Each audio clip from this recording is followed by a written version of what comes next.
Hello everybody, आप सबका मेरे इस YouTube चैनल में स्वागत है।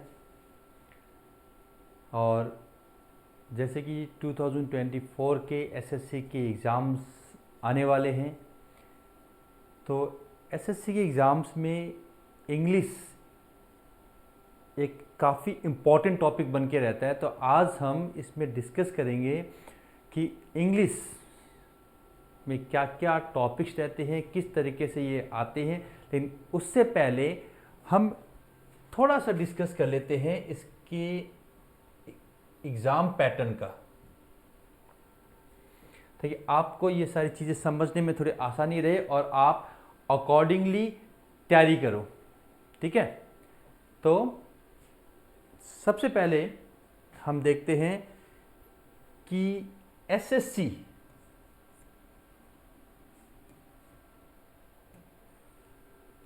एसएससी जो है वो अपने एग्ज़ाम्स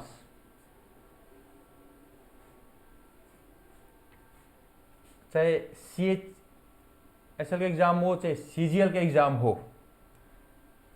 किसका भी एग्ज़ाम हो, वो बेसिकली दो फॉर्म में कराती है, level 1 and level 2। Level 1 and level 2 जिसे हम टायर 1 और टायर 2 भी कहते हैं। ठीक है, तो बेसिकली क्या होता है कि दोनों CHSL ले लो या CGL ले लो, एसएससी की एग्ज़ाम में जो हर साल होते हैं, उसका जो लेवल फर्स्ट होता है, उस फर्स्ट लेवल में बेसिकली पेपर 4 पार्ट में डिवाइड रहता है। रीजनिंग रहेगा, क्वांटिटेटिव एप्टीट्यूड रहता है जो कि मैथमेटिक्स होता है, जीके कह सकते हैं, जीएस, एंड देन इंग्लिश। ठीक है, हर टॉपिक से 25 क्वेश्चंस रहते हैं जो कि ऑल टुगेदर बन जाते हैं हमारे 100 क्वेश्चंस, और पर क्वेश्चंस यू गेट 2 मार्क्स, तो इट गोज टू 200। यानी कि फर्स्ट लेवल जो है वो 200 मार्क्स का रहता है। Reasoning, quantitative aptitude, GK and English comprehensive रहते हैं। टाइम ड्यूरेशन क्या रहता है? तो टाइम ड्यूरेशन रहता है इसका 1 आवर। ठीक है, एंड वो चीज़ जो स्टूडेंट्स को पसंद नहीं रहती वो है नेगेटिव मार्किंग। बट डियर, हमारी पसंद नापसंद से क्या होता है, इसमें भी नेगेटिव मार्किंग रहती है 0.50 मार्क्स की। ठीक है, नेगेटिव मार्किंग रहती है। And I told you her questions पे राइट आंसर पे आपको मिलते हैं 2। तो ये तो है लेवल 1 जिसे हम टायर 1 कहते हैं। अब इसको पास करने के बाद में आपका CHSL का और CGL के लेवल 2 होता है। उसमें थोड़े से क्वेश्चंस में फ़र्क रहता है, नंबरिंग ऑफ क्वेश्चंस में, बाकी सब कुछ सेम रहता है। तो SSC CHSL अब टायर 2, यानी कि अगर आप टायर 1 में, लेवल 1 में आप पास हो जाते हो, तो लेवल 2 में CHSL के लिए आपको क्या पढ़ना होता है और कैसे। वही टॉपिक क्या है, रीजनिंग लेवल 1 में हम पढ़ के आए हैं, मैथमेटिक्स वही पढ़ के आए हैं, जीके भी पढ़ के आए हैं, इंग्लिश भी पढ़ के आए हैं। ठीक है, 5th ऐड हो गया मेरा कंप्यूटर। बट इस कंप्यूटर को सिर्फ हम क्वालिफायर मानते हैं, इससे मेरिट में कोई फर्क नहीं पड़ेगा। मेरिट आपकी इन 4 टॉपिक से ही बनेगी। क्लियर? अब ध्यान से देखिए, इसको 3 सेक्शन में डिवाइड किया जाता है। मैथमेटिक्स और रीजनिंग को हम कहते हैं सेक्शन 1, जीके और इंग्लिश बनता है मेरा सेक्शन 2, और कंप्यूटर नंबर 6 पे मान लो स्किल एंड टाइपिंग स्किल्स होती है, ये मेरा बनता है दोनों मिला के सेक्शन 3। तो आपकी जो भी मेरिट बनती है वो सारी की सारी सिर्फ इन 2 के बेसिस पे बनती है। ये क्वालिफायर, इस पे आपको एक सर्टेन मार्क्स लाने जरूरी होते हैं। So it is your this portion which decide the rank. Reasoning में यहाँ पे आपके 30 क्वेश्चंस रहेंगे, 3 मार्क्स ईच के हिसाब से 90। मैथमेटिक्स में फिर 30 रहेंगे, again the marking scheme is 3। GK या जीएस में 20 क्वेश्चंस रहेंगे विथ 3। एंड इंग्लिश में 40 रहेंगे with 3। You can see English का कितना बड़ा पोर्शन एक आपको कवर करना होता है। एसएससी के एग्जाम्स में चाहे सीएचएस ले लो, चाहे सीजीएल ले लो, आप इंग्लिश को इग्नोर नहीं कर सकते। इंग्लिश ही इंपॉर्टेंट रहती है, डिसाइडिंग फैक्टर्स प्ले कर जाता है। ठीक है, फिर कंप्यूटर के लिए आपको 15 मार्क्स रहेंगे, 3 फॉर ईच क्वेश्चंस, 15 क्वेश्चंस रहेंगे, 3 मार्क्स ईच के हिसाब से 45। But again I am telling you this is just a qualifier. ठीक है, क्वालिफायर है। रैंक जो भी डिसाइड होगी वो आपकी डिसाइड होने वाली है 1 और 2 से। तो सेक्शन 1 को करने के लिए आपको 1 घंटे का टाइम मिलेगा, सेक्शन 2 को करने के लिए फिर 1 घंटे का टाइम मिलेगा। कंप्यूटर के जो 15 क्वेश्चन है वो करने के लिए आपको 15 मिनट, और टाइपिंग स्किल के लिए आपको 10 मिनट्स मिलेंगे। तो ये रहता है सीएचएसएल का लेवल 2 का कंसेप्ट। नेगेटिव मार्किंग क्या रहेगी? 1 मार्क, और marks for each correct question will be 3। तो ऑल टुगेदर 360 मार्क्स का आपका पेपर रहता है, जिसमें मैंने शायद कंप्यूटर यहाँ पे लिख दिया, तो आप कंफ्यूज मत हो जाना, ये सिर्फ क्वालिफायर है। ठीक है, चलो फिर अब देखते सीजीएल का। This is CGL. ठीक है, वही रहेगा, सिर्फ नंबर ऑफ क्वेश्चंस डिफर करते हैं इसमें। वही reasoning, mathematics, GK, English, qualifier, computer. Reasoning के 30 सेम है जो सीएचएसएल में थे, into 3 marks. Mathematics again is same. GK के क्वेश्चंस यहाँ पे थोड़े बढ़ गए, यानी थोड़े का मतलब 5 क्वेश्चंस बढ़ गए। इंग्लिश का आप देखिए, इंग्लिश 45 इंटू 3 135 मार्क्स की इंग्लिश आ रही है। Again the pattern is reasoning और मैथमेटिक्स को कैटेगराइज किया जाता है सेक्शन 1 में, और इस सेक्शन को करने के लिए आपके पास टाइम रहता है 1 घंटे का। जीके और इंग्लिश को कैटेगराइज किया जाता है सेक्शन 2 में, इसको भी करने के लिए आपके पास टाइम है 1 आवर का। कंप्यूटर के लिए आपके पास 20 क्वेश्चन है, सीएचएसएल में 15 थे, इसको 15 मिनट, और फिर आपके टाइपिंग टेस्ट के लिए आपको 10 मिनट का टाइम दिया जाता है। ठीक है,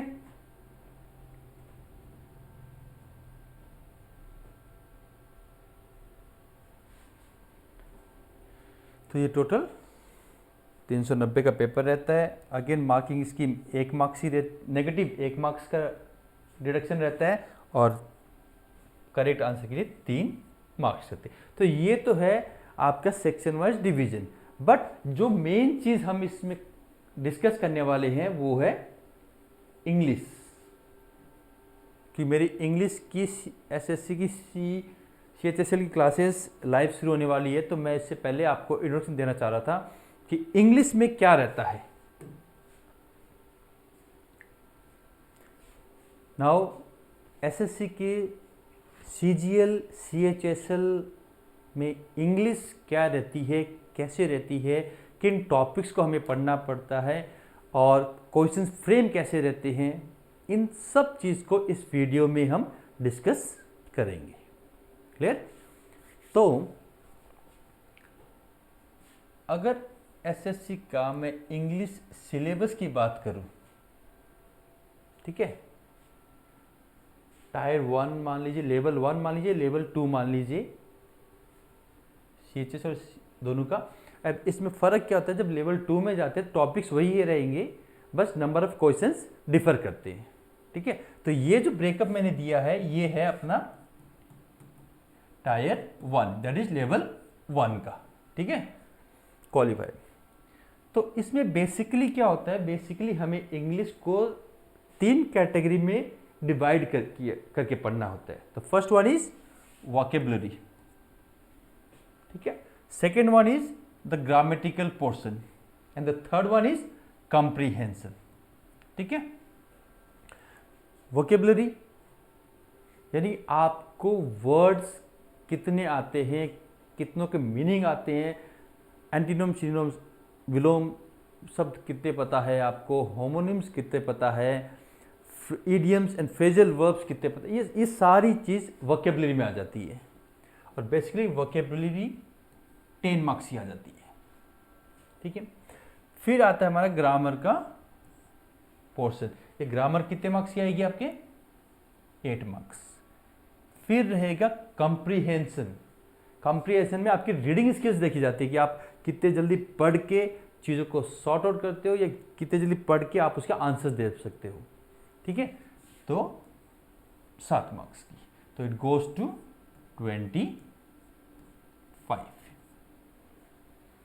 25 हर क्वेश्चन 2 मार्क्स का, सो 50 मार्क्स की इंग्लिश कवर होती है इन टॉपिक्स से। वोकेबुलरी स्ट्रांग चाहिए अपनी, ग्रामर स्ट्रांग चाहिए एंड कॉम्प्रीहेंशन तो चाहिए ही चाहिए, ठीक है। अब देखते हैं फर्स्ट में वोकेबुलरी में क्या क्या पॉइंट्स और क्या क्या टॉपिक्स कवर होते हैं। Vocabulary, antonym, synonyms, one word substitution, idioms and phrases, spelling correction, spelling 4 spelling दे देंगे और कहेंगे फाइंड द करेक्ट वन, ठीक है। idioms and phrases, तो बेसिकली क्या होता है कि इन 5 में से पहले 2 2 2 2 2 की मार्किंग से ये टोटल 10 मार्क्स आते थे। बट इस साल एक नया टॉपिक ऐड हो चुका है, होमोनिम्स। तो हो सकता है कि ये 2 का ब्रेकअप ना करके एक आ जाए, किसी में से एक कम आ जाए, बट ये vocabulary will be of 10 marks. And let me tell you, vocabulary is one thing, is an not ending process, ठीक है। मैं इतने सालों से इंग्लिश पढ़ा रहा हूँ, मैंने इंग्लिश मीडियम स्कूल में पढ़ाई करी है एंड ठीक है जो भी है, but still I am learning the words. बहुत सारे ऐसे वर्ड्स अचानक सामने आ जाते हैं जो नहीं होते मेरे लिए भी। So vocabulary is a never ending process. पूरी लाइफ में आप कभी ना कभी नए वर्ड सीखते रहोगे, तो डोंट थिंक कि सारी वोकेबुलरी कवर हो जाएगी, बट येस एक सर्टन एग्जाम का ना, इन एग्जाम्स का एक सर्टन क्राइटेरिया होता है, उससे बाहर नहीं आता। अगर आप प्रीवियस ईयर के पेपर्स देखोगे तो आई कैन बेट कि 50% of the words are repeating year after year, year after year, year after year. तो एक सर्टन लेवल को हमें कवर करना होता है, आप उससे बाहर जाओगे तो इट्स नॉट पॉसिबल, ठीक है। तो लास्ट प्रीवियस ईयर के पेपर्स काफ़ी इंपॉर्टेंस रहते हैं इस एग्जाम के लिए। चलो फिर देखते हैं सेकेंड टॉपिक इज ग्रामर। चलो ग्रामर से पहले कंप्रीहेंशन देख लेते हैं। कंप्रीहेंशन जैसे कि अभी मैंने बताया लगभग 7 मार्क्स का आएगा टायर 1 में। सेंटेंस से रीऑर्डरिंग, कई बार क्या होता है ना, एक सेंटेंस दे देते हैं जिसमें वर्ड आगे पीछे होते हैं और कहते हैं जंबल वर्ड, जो हमने कई बार सुना है कि इन वर्ड को अरेंज करके एक मीनिंगफुल सेंटेंस बनाओ, और काफ़ी इजी रहता है, हम बना देते हैं, ठीक है। इसमें क्या रहता है कि इसमें आपको सेंटेंसेस या क्लॉजेस कह सकते हो कि अलग अलग दे देते आगे पीछे और कहते हैं कि इन सब को अरेंज करके एक मीनिंगफुल पैराग्राफ बनाओ, यानी कि मीन्स इनको अरेंज करो मीनिंगफुल ऑर्डर में, आगे पीछे नहीं होनी चाहिए। इसको कहते हैं सेंटेंस रीऑर्डरिंग, यानी कि मीनिंगफुल तरीके से को अरेंज करो। फिर आता है क्लॉज टेस्ट। ये एक टाइप का पैराग्राफ रहेगा जिसमें गैप्स रहेंगे और गिवन ऑप्शंस में से आपको इन गैप्स का मोस्ट अप्रोप्रिएट आंसर देना होता है, जिससे कि एक पैराग्राफ कंप्लीट हो जाए और इसकी मीनिंग निकले। ठीक है, तो इसके लिए आपको अभी से रीडिंग प्रैक्टिस करने की ज़रूरत है। हम क्या कहते हैं, कॉम्पिटिटिव एग्जाम में हम रूल्स में चले जाते हैं, रूल्स पढ़ो, ये पढ़ो, ये पढ़ो, ये पढ़ो। अरे एसएससी के एग्ज़ाम्स की तैयारी थोड़ी अलग तरीके से की जाती है। आपको रीडिंग हैबिट होनी चाहिए। रीडिंग करके आप चीज़ को कितना जल्दी समझ पा रहे हो, तभी तो आप मिसिंग चीज़ को उसमें ऐड करोगे कि भाई ये सेंटेंस ये कहना चाहता है और इसमें ये चीज़ मिस है, इसको आप ऐड करो। तो क्लॉज टेस्ट रहेगा। बेसिकली ये 2 मार्क्स का ये रहता है, 5 का ये रहता है, 1-2 मार्क्स ऊपर नीचे चेंज भी होते हैं, बट कंप्रीहेंशन से नॉर्मली 7 मार्क्स का पेपर बनता है। फिर आता है हमारा ग्रामर। अब ग्रामर में लगभग सारी टॉपिक्स ही कवर हो जाती है। Articles, the use of A and the, फिर आ गया नाउन, टाइप्स ऑफ नाउन क्या आ रहा है, फिर प्रोनाउन आ गया, फिर एडजेक्टिव आ गई, फिर वर्ब आ गया। ठीक है, फिर सब्जेक्ट वर्ब एग्रीमेंट, फिर conjunction, adverb, voice, narration, tense, preposition, ये सारी टॉपिक्स हमें कवर करनी होती है। ठीक है, इसका सेंटेंस क्वेश्चंस किस तरीके से फ्रेम होते हैं, डिटेक्शन ऑफ एरर्स, सेंटेंस दे दिया, इसमें एरर क्या है, 4 ऑप्शन रहेंगे, क्या ये सेंटेंस सही है या फिर इस सेंटेंस में इस पार्ट की जगह ये आना चाहिए या ये आना चाहिए, ये ऑप्शंस दे देंगे आपको। Detection of errors, improving sentences, वापस में करेक्शंस करो, फिल इन द ब्लैंक्स, ये क्लॉज टेस्ट में फिल इन द ब्लैंक्स आता है, लेकिन वहाँ पे पूरा पैराग्राफ आता है, टेक्स्ट लगता है। यहाँ पे फिल इन द ब्लैंक्स किससे भी आ सकता है आपका, it can be preposition, it can be article, it can be pronoun, it can be adjective, it can be verb, इन सब के रहेंगे। ठीक है, तो ये बेसिकली एक अपना सारा सिलेबस है इंग्लिश का जो हमें पढ़ना होता है। बट मैं एक चीज़ आपसे कहना चाहूँगा कि लाइक ये जो वॉइस है, ये जो नरेशन है, ये 2 टॉपिक काफ़ी इम्पॉर्टेंट मानता हूँ मैं, क्योंकि इससे डेफिनेटली एक ऐसा क्वेश्चन आ गया ही आएगा। अब हो सकता है नाउन से आपको क्वेश्चन आए नहीं आए, हो सकता है प्रोनाउन से आ जाए ना आए, क्वेश्चन तो 8 ही आने हैं। तो ये 2 टॉपिक और एक ये टेंस। ठीक है, if I go for voice, narration, tenses and subject verb agreement, ठीक है, हाँ, ये 4 टॉपिक काफ़ी इम्पोर्टेंट हो जाते हैं। ठीक है, अब ये हर टीचर का अपना एक पढ़ाने का तरीका रहता है, मैं किसी भी टीचर्स को गलत नहीं मानता। ठीक है, मैं ये नहीं कहता कि मेरा तरीका सही है या किसी का। Every teacher has got its unique way of teaching and that is absolutely perfect, अगर स्टूडेंट को वो मैच कर जाता है तो। अब मेरा पर्सनली क्या मानना है कि पहले बच्चे को थोड़ी सी इन 4 टॉपिक पे मेहनत करनी चाहिए, क्योंकि इससे काफ़ी कुछ कवर हो रहा है। उसके बाद में हम नाउन पे जा सकते हैं या फिर एडजेक्टिव पे जा सकते हैं, आप अपने अकॉर्डिंगली जा सकते हो। क्लियर। सेकेंडली, आप तैयारी जब कर रहे हो तो मेरा सजेशन ये रहेगा कि आप अपनी तैयारी को टाइमली डिवाइड करो। ठीक है, किस चीज़ में डिवाइड करोगे आप, आपको डिवाइड करना है अपना टाइम ग्रामर, तो लाइटली कर लेते हैं ना,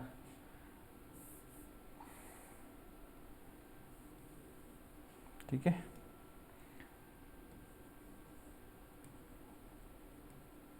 देखो ग्रामर आपको रोज पढ़नी ही होगी, उसका टाइम डिवाइड करो, ये टॉपिक को आप नहीं छोड़ सकते ग्रामर को, ठीक है।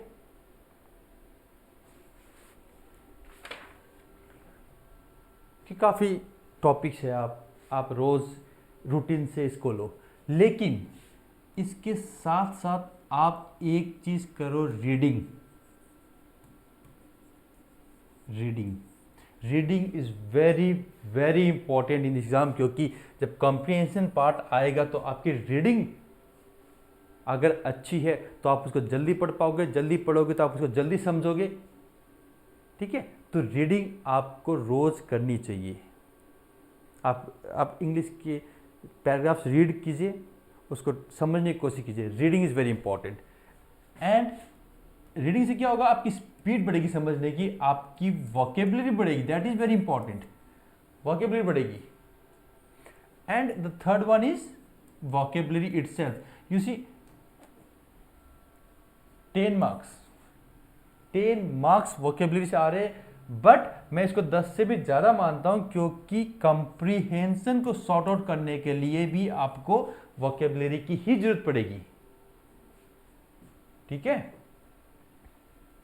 तो ग्रामर पढ़नी है आपको, रोज आपको कुछ टाइम रीडिंग के लिए देना है, और वोकेबलरी के लिए भी अलग से आपको टाइम डेडिकेट करना पड़ेगा। ये नहीं कि डोंट मिक्स अप एवरीथिंग, ठीक है। सब चीज़ को मिक्सअप नहीं करके पढ़ना, अपने को पढ़ना है हर चीज़ को डिवाइड करके।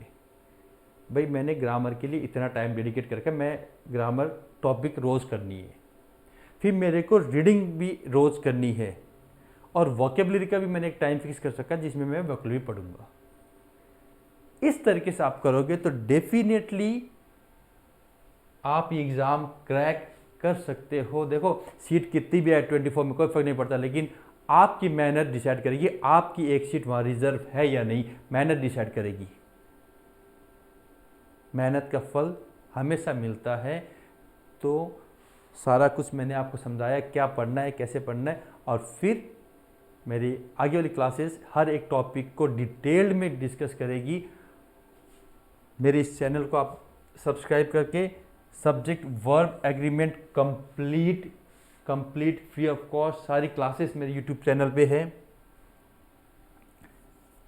नाउन्स की लगभग टॉपिक्स क्लियर है वहाँ पे, प्रोनाउन चल रहा है, तो आप सब्जेक्ट वर्ब एग्रीमेंट चाहे तो वहाँ पे जाके डिटेल में देख सकते हैं, ठीक है। Keep on doing the hard work. Definitely 2024 में एसएससी की एक सीट आपकी पक्की है। Thank you, have a nice day everybody. It was a great talking to you all.